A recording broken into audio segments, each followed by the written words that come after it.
Fanáticos y medios de comunicación suelen hablar demasiado sobre los deportistas, cómo juegan, qué creen de ellos y demás, pero ¿qué imagen tienen sus pares de los referentes de la liga? ¿Cuál es el estatus de una figura dentro del seno de la competencia? Hoy vamos a descubrir lo que las estrellas de la NBA piensan de las estrellas de la NBA, y esta vez es el turno de Victor Wembanyama.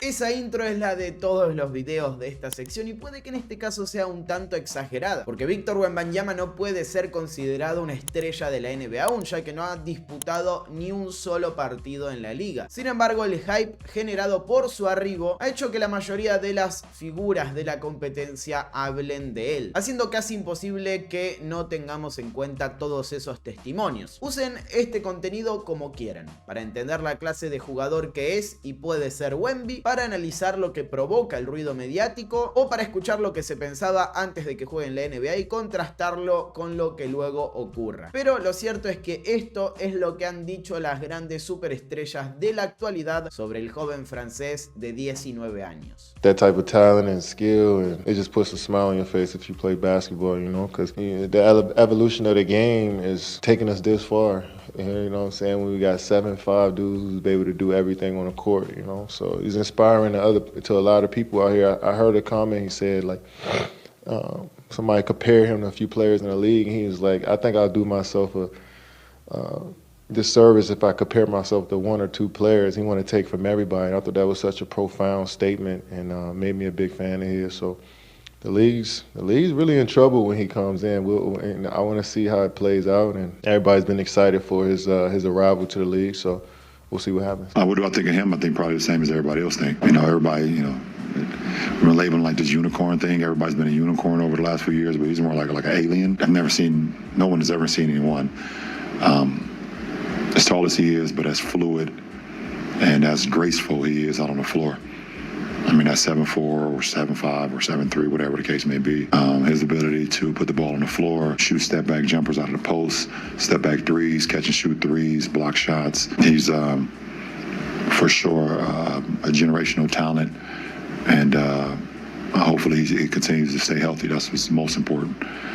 For him personally. I had the chance to watch him play 2021.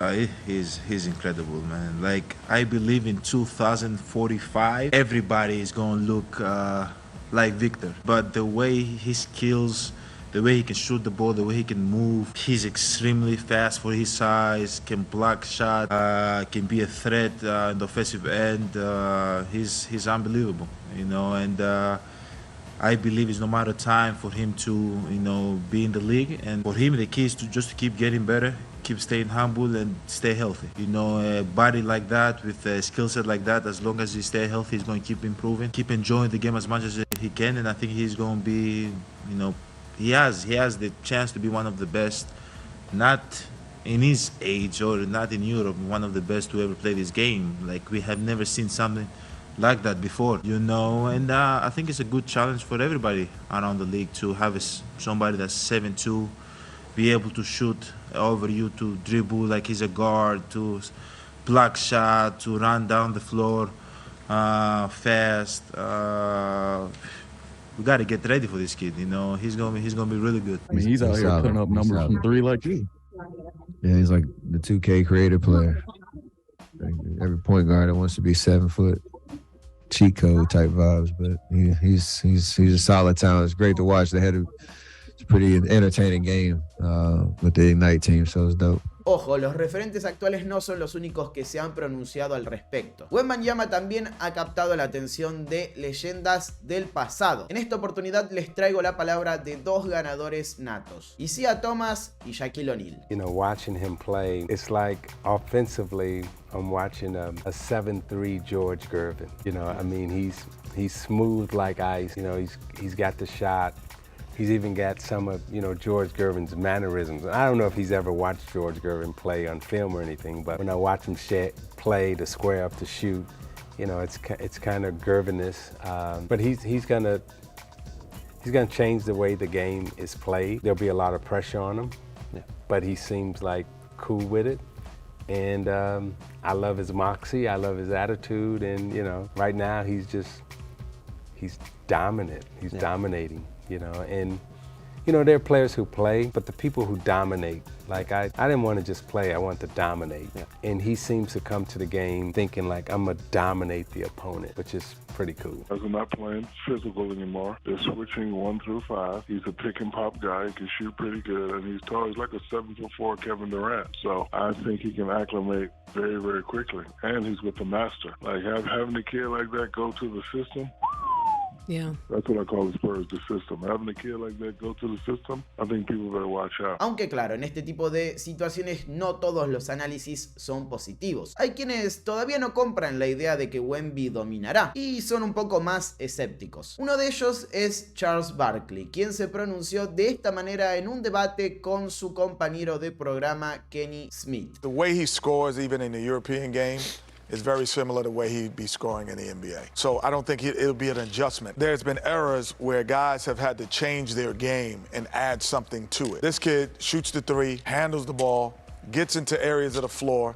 7'5", he's going to shoot over you. Not many guys can really defend him. And the ball handling is what makes him special to me. It's not anything else, but his ability to handle the basketball. And I don't agree with all that. I think it's going to be a huge adjustment. The physicality. You think the NBA is physical now? I think it's going to be more physical. He's playing against the Czech Republic. I mean, he's going to be playing against grown men. He's going to have to guard those guys on the other end also, which is going to bring him into foul trouble. It's not going to be, listen, I've been in the NBA for 40 years. I ain't seen but one guy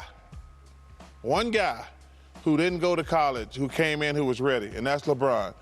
Kobe was great, he struggled early. Kevin Garnett was great, he struggled early. Dwight Howard, still struggling in Taiwan. No es el único, Shaq, al que escucharon recientemente alabándolo, tiene algunas dudas sobre lo que puede suceder cuando el francés se enfrente a las bestias de la liga. I haven't really seen anybody pressure him yet and seeing a lot of offense, but you know, when you're playing against a 7-footer, you got to take it to him. So that's the true test when he gets here. Zion's going to come at him, Embiid's going to come at him, Joker's going to come at him, so that'll be the true test, right? You know, all the clips I'm seeing on him is just about him offensively, and 7'3", great soft touch. He plays like a guard, but it depends on him if he wants to be the best big man ever. Ahora, también importa lo que pienses vos. Así que te invito a dejar en los comentarios cuál es tu opinión sobre Victor Wembanyama. ¿Cómo te parece que le va a ir al francés en su primera temporada en la liga? ¿Qué esperás de su figura en la competencia? Y si realmente crees que puede llegar a ser una superestrella histórica. Si llegaron hasta acá, no se olviden de dejar su like y comentario, de suscribirse al canal y de seguirme en las redes sociales, que también creo contenido sobre la NBA en ellas. Me encuentran en Instagram, en TikTok y en Twitter como Leo Carranza 99. Además, si les gustan los podcasts, tengo uno sobre la liga llamado Up and Under. Lo hacemos con Alejandro Gaitán y pueden escucharlo en Spotify o en su plataforma de streaming de audio preferida. Dejo el link en la descripción de este video. Gracias por llegar hasta acá y nos encontramos en la próxima.